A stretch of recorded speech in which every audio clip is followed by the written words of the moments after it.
Hello प्यारे बच्चों, कैसे हैं। स्वागत है फिर से आपका हमारे सुंदर से चैनल केमिस्ट्री यूरेका में। और आज बच्चों हम आपको क्लास 12th जो चैप्टर है सेकंड केमिस्ट्री में विलियन, पहली जो बुक है उसमें, तो उसमें किस टाइप के क्वेश्चन आ सकते हैं, किस टाइप के क्वेश्चन आए हुए हैं, बहुविकल्पी टाइप के प्रश्न आपको इस वीडियो में हम समझाएंगे। ठीक है, तो देखते हैं। पहला यहाँ पे मैंने लिख रखा है, यदि 1000 ग्राम विलायक में 18 ग्राम ग्लूकोज विलेय है तो विलियन कहा जाता है। उसको क्या कहेंगे? एक मोलल होगा या 0.1 मोलल होगा या 0.5 मोलल होगा, 0.1 मोलल होगा। माइनस में कुछ तो वैसे ही दे देते हैं ऑप्शन, माइनस लगाने का क्या मतलब था। ठीक है, तो यहां देखिए इसका जो उत्तर होगा बच्चों, 1000 ग्राम जो विलायक है तो उसको हम कैसे लिख सकते हैं? 1 किलोग्राम विलायक। क्या होगा ये? 1 किलोग्राम विलायक होगा। ठीक है, 1 किलोग्राम। अब 1 किलोग्राम में जितने मोल होते हैं विलेय के, वो उसकी क्या कहलाती है? मोललता। तो मोलल का मतलब क्या है? मोललता। ठीक है ना। तो अब देखिए मोललता का सूत्र क्या है। ठीक, तो देखते हैं। मोललता बराबर होता है विलेय के मोलों की संख्या बटे विलायक का द्रव्यमान या भार कह सकते हैं किलोग्राम में। ठीक, समझ में आ गया बच्चों। तो ये तो 1 किलोग्राम है ही, और अगर मैं इसको 1 किलोग्राम कर देता हूं तो मोललता वही हो जाएगी। तो 1 किलोग्राम विलायक है यहां पर, तो मोलों की संख्या निकाल लो, उतनी मोललता हो जाएगी उसकी। समझ में आ रहा है ना। तो देखिए मोलों की संख्या निकाल लीजिए, यानी विलेय के मोलों की संख्या बराबर विलेय का द्रव्यमान। विलेय का द्रव्यमान कितना है? दिया गया द्रव्यमान, यानी दिया गया द्रव्यमान बटे मोलर द्रव्यमान। ग्लूकोज का सूत्र आपको पता है बच्चों, कितना होता है? C6H12O6। और इसका जो मोलर द्रव्यमान होता है, यहां देखिए, यहां पे हम इसको करेंगे तो दिया गया द्रव्यमान कितना है? 18 बटे मोलर द्रव्यमान कितना होता है इसका? ग्लूकोज का होता है 180। ठीक, तो ये जो निकला, ये कितना निकलता है? 0.1, यानी 0 लगानी पड़ेगी। 0.1, तो मोलों की संख्या कितनी निकली? 0.1, यानी 0.1 मोलों की संख्या आ गई। ग्लूकोज घुला है बराबर 1 किलोग्राम विलायक में। समझ गए बच्चों? 1 किलोग्राम विलायक, 1 किलोग्राम यहां लिखे देता हूं विलायक में। ठीक, तो 1 किलोग्राम विलायक में जितने मोल घुले होते हैं वो क्या होती है? मोललता। तो यहां पे जो सही उत्तर होगा वो कौन सा होगा? 0.1 मोलल, है ना। तो इसको कह सकते हैं, इस विलियन को हम 0.1 मोलल है, यानी मोललता कितनी हो गई? मोललता हो गई, जितने मोल 1 किलोग्राम में घुले होते हैं वो मोललता होती है। ठीक, तो 0.1 मोल निकले हैं 18 ग्राम से। समझ में आ गया? तो इसका आंसर हो जाएगा ये वाला। क्लियर हो गया। दूसरा क्वेश्चन है, और ये लगभग ऐसा ही क्वेश्चन 2018 में आया है ये। ठीक, इसको रफ करते हैं। यहां से रफ करने के बाद अब चलते हैं नेक्स्ट क्वेश्चन पे। वो है आपका, शुद्ध जल की मोलरता होती है। देखिए बच्चों, इसमें शुद्ध जल की मोलरता होती है। ये 2014, 16 और 17 में आया हुआ है ये, और इंपॉर्टेंट क्वेश्चन है। क्वेश्चन यानी शुद्ध जल की मोलरता होती है, शुद्ध जल की मोलरता होती है। पहला है बच्चों इसमें 55.56 और आपको आंसर देखने से ही पता चल गया होगा क्या है 5.556 और थर्ड है 0.18 और फोर्थ है 0.018 ये मोलरता। ठीक, तो शुद्ध जल की मोलरता देखिए, मोलरता किस में निकालते हैं बच्चों? मोलरता का सूत्र होता है, सॉल्यूशन देख लेते हैं। मोलरता बराबर होता है विलेय के मोलों की संख्या। ठीक, विलेय के मोलों की संख्या बटे विलयन का आयतन लीटर में, विलयन का आयतन लीटर में। अब देखिए बच्चों, यहां पर मोलों की संख्या क्या निकालेंगे? 1 लीटर है आयतन, तो 1000 ml भी लिख सकते हैं। तो जल तो 1 लीटर है, जब मोलरता निकाल रहे हैं जल की तो 1 लीटर में निकालेंगे। तो जल का आयतन बराबर 1 लीटर बराबर 1000 मिलीलीटर हो गया ये। ठीक, इसके बाद देखते हैं कि जल का घनत्व होता है 1 ग्राम पर ml होता है। तो आप ये बताइए, जल का द्रव्यमान क्या हो जाएगा? यानी घनत्व गुणा आयतन। आप जानते हो ना, घनत्व बराबर द्रव्यमान बटे आयतन, तो आयतन नीचे आ जाता है। तो द्रव्यमान निकालेंगे तो घनत्व गुणा आयतन, तो घनत्व कितना? 1 ग्राम पर ml। और आयतन ये अगर मिलीलीटर में है तो आयतन भी कितना होगा? 1000 मिलीलीटर। तो ml से ये कट गया, कितना बचा? 1000 ग्राम, यानी 1 लीटर जल में 1000 ग्राम होते हैं, ये पता चल गया है। तो देखिए यहां पर बच्चों विलेय के, यहां पर हम वैल्यू रख देंगे, अभी और बताते हैं। जल का मोलर द्रव्यमान होता है 18 ग्राम पर मोल। 18 ग्राम पर मोल होता है H2O। H2O जानते हो ना, 2 + 16 कितना हो गया? 18। ठीक, तो अब वैल्यू रख देनी है, हमें वैल्यू रख देनी है। तो क्या बनेगा यहां, समझिए इसको। मोलों की संख्या क्या होती है बच्चों? दिया गया भार द्रव्यमान बटे मोलर द्रव्यमान। तो दिया गया द्रव्यमान कितना निकला है? 1 लीटर में 1000 ग्राम निकले हैं। 1 लीटर में 1000 ग्राम है। दिया गया द्रव्यमान, मोलों की संख्या क्या होती है? दिया गया द्रव्यमान बटे मोलर द्रव्यमान कितना है?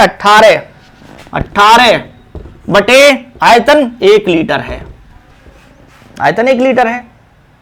ठीक बच्चों, तो यहां पर 18 ग्राम पर मोल है और यहां ये ग्राम में है, तो ग्राम से ग्राम कट जाएगा तो मोल ऊपर जाएगा, तो मोल बन जाएगा ये। मोल प्रति लीटर में क्या निकलती है? मोलरता। मोल प्रति लीटर में क्या निकालते हैं?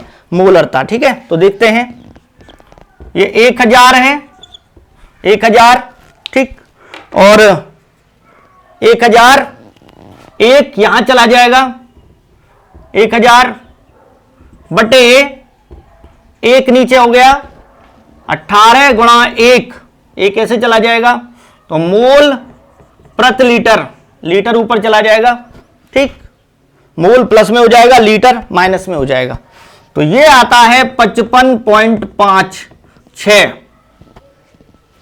ठीक, तो जल की मोलरता क्या हो गई बच्चों? 55.56। ये इसका आंसर सही है तो 1 नंबर में, लेकिन जब आपको प्रैक्टिस हो जाएगी, अब ये आपको लग रहा होगा कि बहुत देर में हो रहा है, लेकिन नहीं, आप ये रटी रटाई हैं, ये तो 55.56 सब जानते हैं। ठीक, मोलरता, शुद्ध जल की मोलरता। तो बच्चों नेक्स्ट जो क्वेश्चन है उसको देखते हैं हम।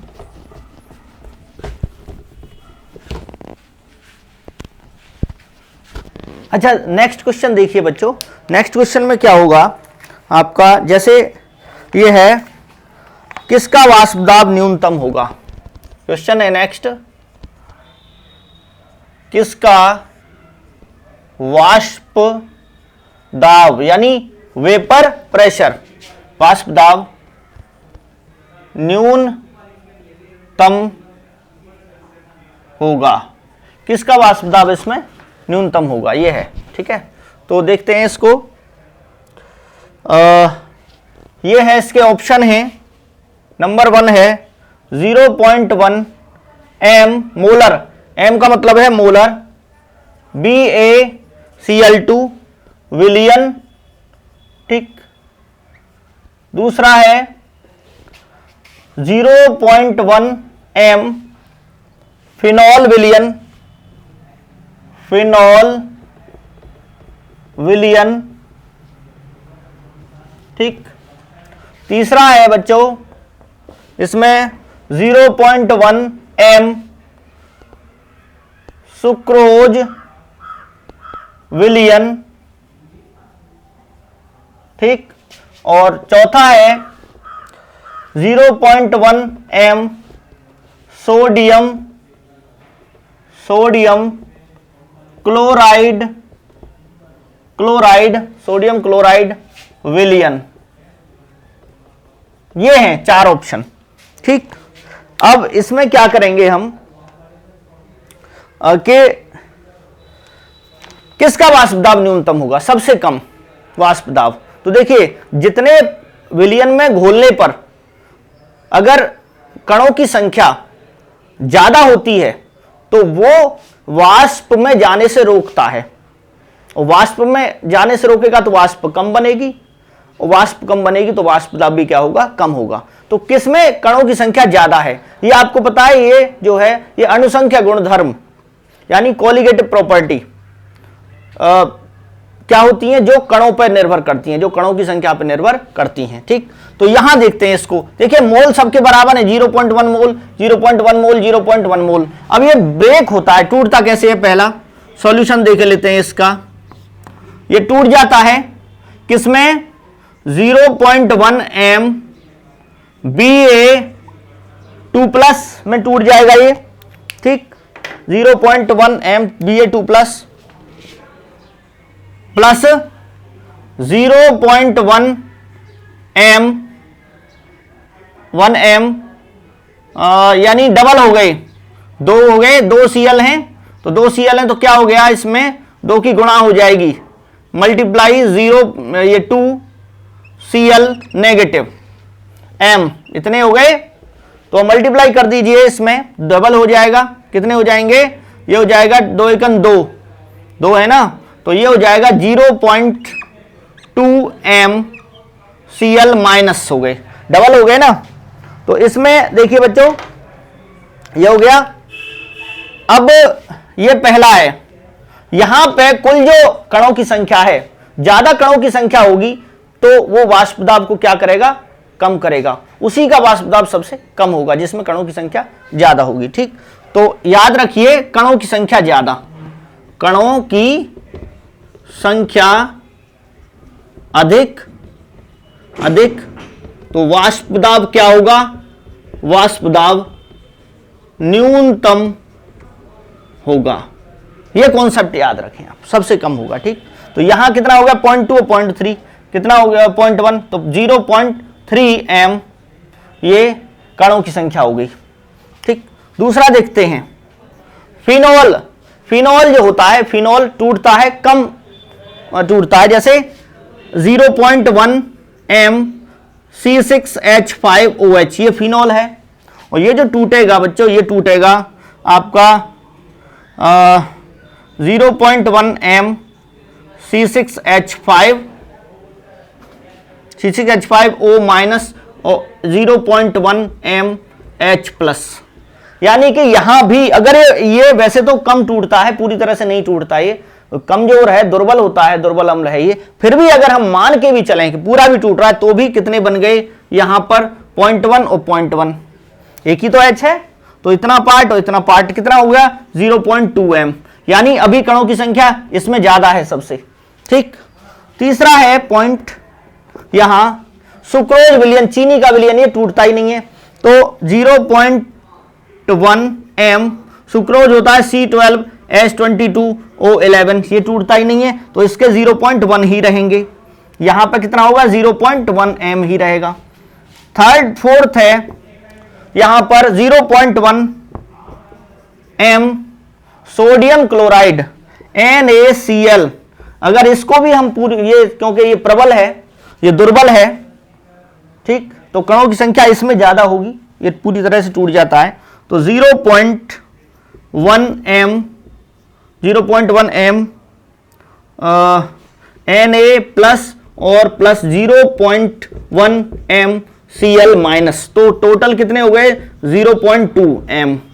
तो कणों की संख्या सबसे ज्यादा किस में निकली है बच्चों, BaCl2 में। यहां 2 Cl हैं और 1 Ba है, तो सबसे कणों की संख्या यहां पर ज्यादा होगी, और वो जो पानी है, पानी में अगर इसको मिला देंगे तो पानी को वाष्प अवस्था में जाने से ये क्या करेगा, रोकेगा। ठीक, रोकेगा। तो ज्यादा कणों की संख्या है, जितने ज्यादा जैसे समझ लीजिए कि 3 जो लोग हैं वो किसी एक को पकड़ लें, समझ में आ गया, तो जाने से क्या है वो रोकेंगे। तो 3 ज्यादा रोकेंगे, 2 कम रोकेंगे, कम रोक पाएंगे किसी को। ठीक है, तो सबसे तो वाष्प कम बनेगी, वाष्प कम बनेगी तो वाष्प दाब भी क्या होगा, कम होगा। तो इसका आंसर है पहले वाला। समझ गए बच्चों, 0.1 BaCl2। नेक्स्ट क्वेश्चन है 7, निम्नलिखित में कौन सा अणुसंख्य गुणधर्म है, निम्नलिखित में कौन सा अणुसंख्य गुणधर्म है। देखिए कौन सा अणुसंख्य, यानी जो अणुओं की संख्या पर निर्भर करते हैं वे गुण, अणुसंख्य यानी कॉलीगेटिव प्रॉपर्टी, ठीक, प्रॉपर्टी है, अणुसंख्य गुणधर्म है। निम्नलिखित में कौन सा अणुसंख्य गुणधर्म है। ठीक है, तो देखते हैं बच्चों, इसमें पहला दे रखा है श्यानता, श्यानता विस्कोसिटी, दूसरा है इसमें परासरण दाब, परासरण दाब, ठीक, और तीसरा है बच्चों, थर्ड है, और बहुत ही आसान प्रश्न है, बहुत आसान, मजे मजे में कर दोगे इनको, मजे मजे में ऐसे। ठीक, प्रकाशिक घूर्णन, प्रकाशिक घूर्णन, ठीक, ऑप्टिकल रोटेशन, और चौथा है ये पृष्ठ तनाव, पृष्ठ तनाव।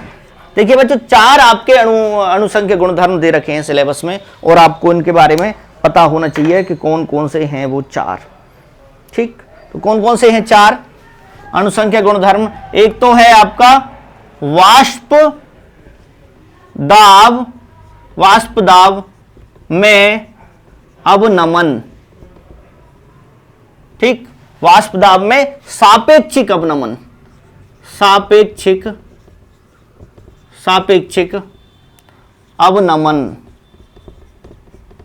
अवनमन, ये पहला है वाष्प दाब में सापेक्षिक अवनमन। ठीक, और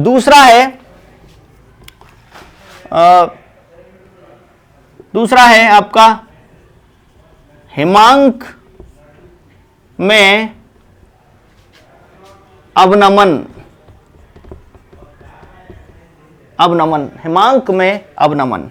ठीक, तीसरा है बच्चों क्वथनांक, क्वथनांक उन्नयन, उन्नयन, और चौथा है परासरण दाब। और ये जो है परासरण दाब, ऑस्मोटिक प्रेशर, ये सब क्या है, अणुसंख्य गुणधर्म, अणुओं की संख्या पर निर्भर गुणधर्म। यानी अगर अणुओं की संख्या ज्यादा होगी किसी विलयन में तो ये सभी क्या होंगे, ज्यादा होंगे। तो यहां मैच करो कौन सा है, श्यानता नहीं है, श्यानता इन चारों में नहीं है, प्रकाशिक घूर्णन नहीं है, प्रस्तनाभ नहीं है, कौन सा है, परासरण दाब। तो ये इसका आंसर हो जाएगा अणुसंख्य गुणधर्म। कितना आसान है देखो। ठीक, एक से कई क्वेश्चन बन जाते हैं, और ये 2015 और 18 में आया हुआ है। किस में आया हुआ? 2015 और 18 यूपी बोर्ड, ठीक, में ये क्वेश्चन आया हुआ है। नेक्स्ट देखिए, जो नेक्स्ट क्वेश्चन है बच्चों, इसमें आप इसको मैं रफ किए देता हूं यहां पे।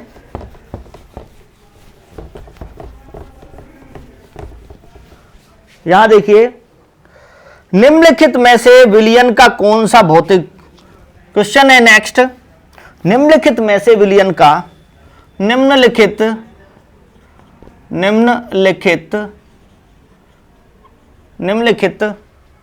में से विलयन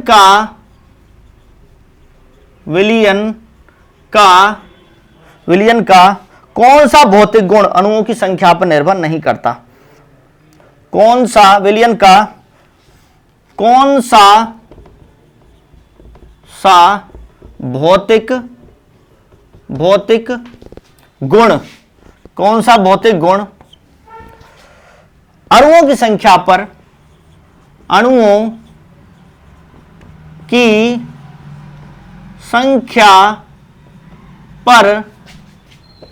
निर्भर नहीं करता है? ठीक है, यानी अणुओं की संख्या पर कौन सा निर्भर करेगा, ये हमको देखना है। ठीक, कौन सा निर्भर नहीं करता है? तो पहला देखिए, पहला है वाष्प दाब अवनमन, ठीक। दूसरा है हिमांक अवनमन,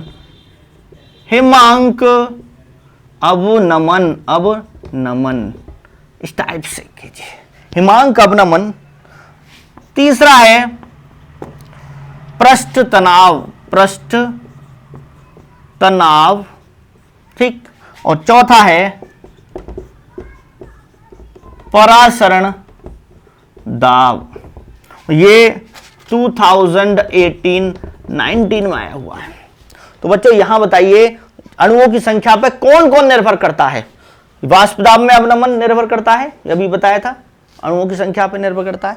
हिमांक अवनमन, परासरण दाब ये नहीं करता, ये उसकी प्रकृति पर निर्भर करता है। ये जो भी आकर्षण बल होते हैं, ठीक, अणुओं के बीच, उस पर निर्भर करता है। तो पृष्ठ तनाव, सरफेस टेंशन, ठीक, ये जैसे आप जितना ज्यादा आकर्षण बल होगा अणुओं के बीच, उतना ज्यादा उसका पृष्ठ तनाव होगा। ठीक है, तो ये आपका, ये नहीं है, अणुओं की संख्या पर निर्भर नहीं करता, बाकी तीन करते हैं। तो ये पूछा है। नेक्स्ट क्वेश्चन है, इसमें निम्नलिखित में से किसके जलीय विलयन का क्वथनांक सर्वाधिक होगा? यानी क्वथनांक उन्नयन, तो जिसमें कणों की संख्या ज्यादा होगी उसका, मैंने बताया ना, क्वथनांक उन्नयन हो या वाष्प दाब में अवनमन हो या हिमांक अवनमन हो, ठीक, परासरण दाब हो, ये सब अणुओं की संख्या अगर ज्यादा होती है तो ये ज्यादा होगा। ठीक है ना, तो देखते हैं इसको, निम्नलिखित में से किसके जलीय विलयन का क्वथनांक सर्वाधिक होगा? देखते हैं, निम्नलिखित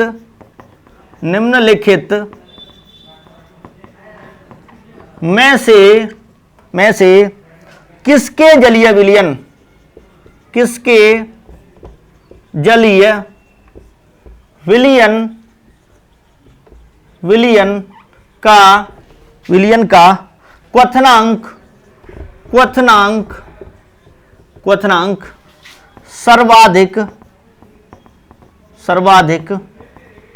क्वथनांक सर्वाधिक होगा। ठीक, तो इसमें ऑप्शन दे रखे हैं। पहला है 0, ये 1% ग्लूकोज, बहुत ही इंपॉर्टेंट क्वेश्चन है ये। दूसरा है 1% NaCl, सोडियम क्लोराइड। और थर्ड है, तीसरा है 1% CaCl2। और चौथा है 1% सुक्रोज सॉल्यूशन, सुक्रोज यानी सुक्रोज विलियन, पानी में ही है, पानी में ही है सुक्रोज विलियन, ठीक है। तो यहां देखते हैं बच्चों किसका होगा ज्यादा, तो कुछ पता चल रहा है सर्वाधिक होगा। आप देखते हैं कणों की संख्या, कणों की संख्या अगर ज्यादा होगी यहां पर, तो जितने भी कोलिगेटिव प्रॉपर्टी यानी अनुसंख्यक गुणधर्म जैसे क्वथनांक में उन्नयन, क्वथनांक बढ़ जाता है। पानी जो है वो 100 डिग्री सेल्सियस पे उबलता है, लेकिन पानी में अगर नमक या कुछ ऐसा अवाष्पशील पदार्थ विलय डाल दिया जाए तो वो 100 से ऊपर पे ही उबलेगा, 100 पे नहीं उबलेगा। तो क्वथनांक में क्या वृद्धि हो जाती है, ठीक। और जितने ज्यादा कण होंगे, जितना ज्यादा विलय के कण होंगे, मोलों की संख्या होगी, उतना ज्यादा वो रोकेंगे पानी की वाष्प को वाष्प अवस्था में जाने से। तो उतना ज्यादा आपको और हीट करना पड़ेगा और ऊष्मा देनी पड़ेगी। तो जितने ज्यादा कण होंगे उतना ज्यादा आपको ऊष्मा देनी पड़ेगी, उतना ज्यादा क्वथनांक बढ़ जाएगा, ठीक है ना। थोड़ा सा डाला, पता चला 101 डिग्री सेल्सियस हो गया, और ज्यादा नमक डाल दिया या कुछ और कोई लवण डाल दिया तो पता चला और ज्यादा बढ़ गया, 102 हो गया, ठीक। तो इस तरह से क्वथनांक में वृद्धि हो जाती है। अब कणों की संख्या देखते हैं बच्चों। याद रखिए कि ये जो है ना ग्लूकोज, ये टूटता नहीं है आयनों में।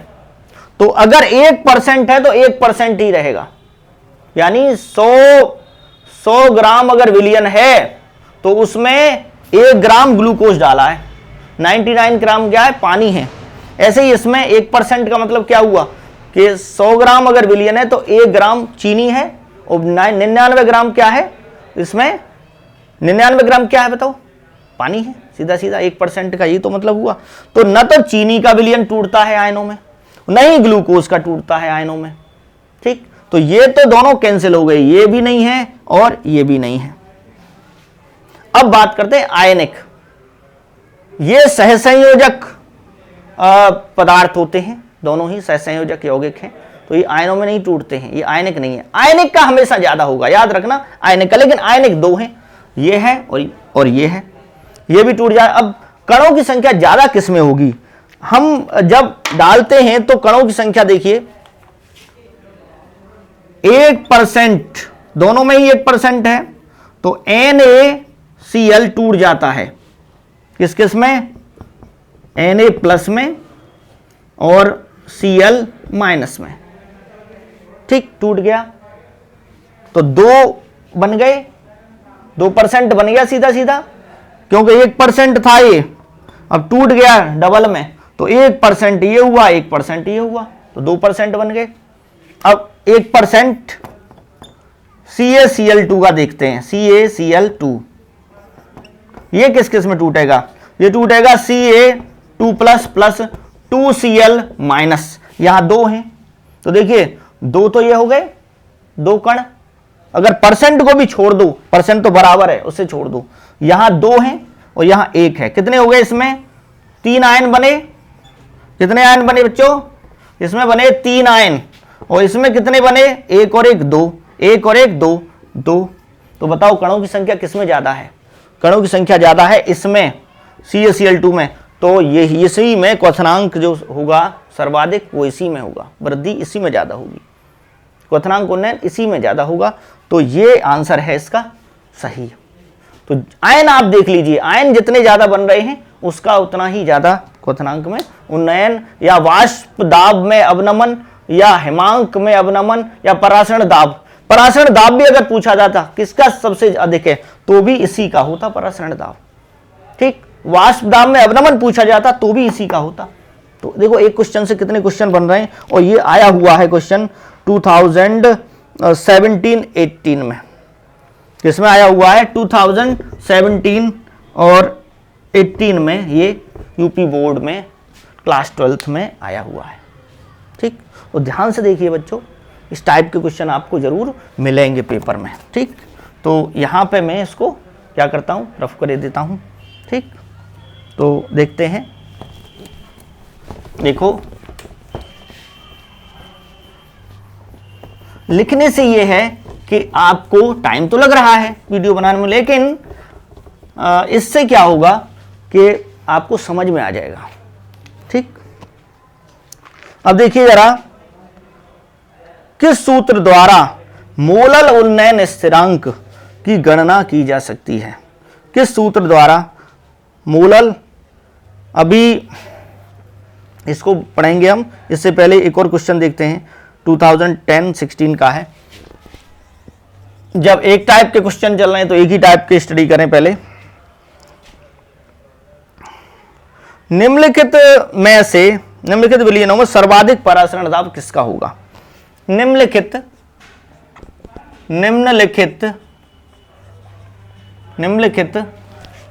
विलयनों में सर्वाधिक परासरण दाब,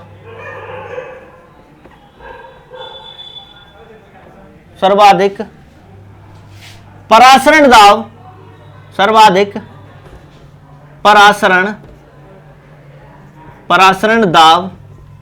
दाब किसका है? सर्वाधिक परासरण दाब किसका है इनमें, निम्नलिखित विलयनों में? तो देखते हैं बच्चों, इसमें दे रखा है, पहला है 1 MkCl। दूसरा खास बात यह है कि ये जो मोलरिटी या परसेंटेज जो दे रखी होती है, प्रतिशत, वो सबका समान दे रखा होता है, ठीक है। 1 MnH4 का होल थ्राइस PO4, ठीक। तो जिसमें कणों की संख्या ज्यादा होगी, याद रखना, उसी का परासरण दाब ज्यादा होगा। 1 MbAcl2, और तीसरा हो गया, चौथा है 1 MC6H12O6, ये है इसका। तो सबसे पहले सबसे ज्यादा परासरण दाब, सर्वाधिक, तो वही है जिसमें ज्यादा कणों की संख्या। तो कणों की संख्या ज्यादा देखते हैं हम किसमें होगी। ये तो टूटता ही नहीं है आयनों में, ये तो 1 मोल है तो 1 मोल ही रहेगा, तो ये तो कैंसिल ही कर दो। ये तीनों आयनिक हैं, ये वाला आयनिक है, ये वाला आयनिक है, तो आयनिक का ही ज्यादा होना है। तो इसमें सॉल्यूशन क्या हो जाएगा बच्चों? ये हो जाएगा 1 MkCl, 1 MK प्लस में टूटेगा, प्लस 1 MCl माइनस में टूटेगा। तो कुल मिला के कितने हो गए यहां पर? 2 मोल हो गए, 2 मोल कण हो गए, ठीक, 2 मोल कण हो गए यहां पर। दूसरा देखते हैं, पहला हो गया, दूसरे में किसमें कणों? 1 MnH4 का होल थ्राइस। तो देखो यहां 3 क्या है? 3 NH4 है, तो ये बन गए 3 बन गए, तो 3 M आपको यहां दिख रहा होगा वैसे तो ये, लेकिन फिर भी 3 MnH4 प्लस बने, प्लस PO4 एक ही है, PO4 तो एक ही है इसके, इधर जैसे इसको हम ऐसे कर दें तो एक ही है PO4, ठीक है। तो PO4 एक है, तो इसको हम ऐसे कर सकते हैं, 1 MPO4 3 माइनस, इसकी वैलेंसी होती है। तो ये कितना बन गया? 1 और 3 कितने हो गए टूटने के बाद, पानी में टूटने के बाद? ये हो गए 4 मोल कण हो गए इसके। तीसरा है, वैसे देखने से ही पता चल रहा है, मैं तो देखने से ही बता दूंगा, लेकिन आपको समझाने के लिए कह रहा हूं मैं, यहां आपकी समझ में आ जाए। 1 मोल, यहां देखो 1 मोल Ba बनेगा, प्लस 2 मोल Cl माइनस बनेंगे।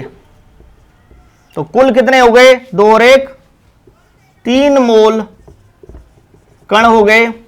और चौथा है बच्चों, ये टूटता ही नहीं है, तो सबसे ज्यादा किसमें हो गए कण? सबसे ज्यादा हो गए आपके ये वाले 4 मोल, यानी ये। तो सब सर्वाधिक जो परासरण दाब होगा वो किसमें होगा? इसमें होगा 1 MnH4 का उल्ट्राइस PO4, ठीक है बच्चों। तो ये जो क्वेश्चन है, आप इस टाइप के क्वेश्चन हम और भी कराएंगे, ठीक है। हमारे वीडियो देखते रहिए, शेयर कीजिए, लाइक कीजिए, ठीक बच्चों, और चैनल को सब्सक्राइब कीजिए। थैंक्स। जय हिंद, जय भारत।